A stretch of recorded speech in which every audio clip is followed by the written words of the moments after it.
apot, anak.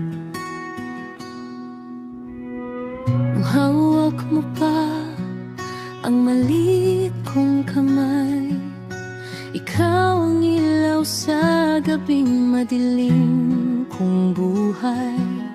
Sa bawat iyak ko, ikaw ang nandyan. Di mo ako iniwan kahit kailan.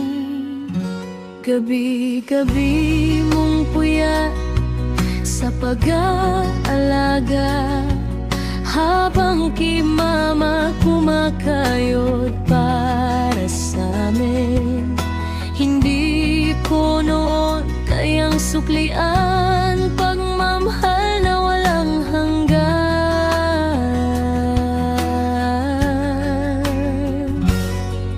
Pero habang ako'y lumalaki, unti-unti kong nakalimutan kayong dalawa. Ako'y apot, anak na naligaw, dulot ng mundong mapanglilang. Binaliwala ang iyong payo hanggang tuluyan akong napahamak. Ngayon ako'y nag-iisa sa dilim ng sariling gawa. Kung maibabalik ko lang sana panahong kayo'y kasama pa.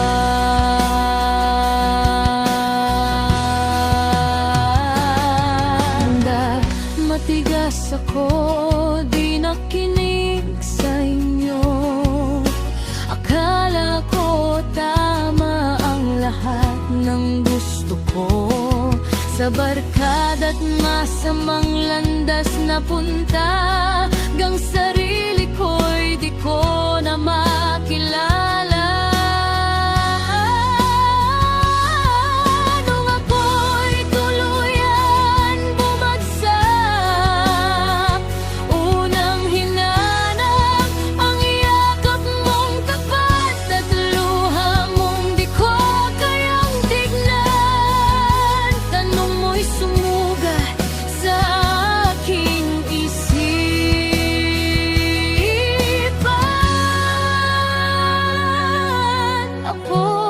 Bakit ka nagkaganyan?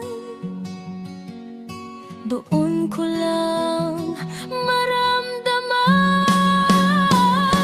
Ako'y apot, anak na naligaw, sinayang ang lahat ng payo niyo. Sa huli ako yung nasaktan sa landas na pinili ko. Ngayon ako'y nagsisisi sa bawat maling aking nagawa. Kung may oras pa sana, babawi ako sa inyo. Lola, mapasensya na kung ako'y nagkulang sa bawat sagot kong pabalang. Ngayon alam ko na ang bigat ng responsibilidad na iniwasan ko dati. Dumating ang araw, ako'y nagbago. Iniwan ang mundong sumira sa akin noon, hanggang ako'y naging isang ina. Doon ko lang naunawaan lahat. Ngayon ako'y hindi na naligaw, dahil sa aral na iniwan niyo bawat hirap na aking dinadala. Para sa anak ko't pamilya, ngayon alam ko na kung gaano niyo ako minahal. Baka pala kayo lola't mama, di pala biro ang maging magulang. Ngayon aking dinaranas ang pagmamahal na dati di ko pinansin. Ngayon aking binabayaran ang sakit ng pagiging apot, anak na naligaw.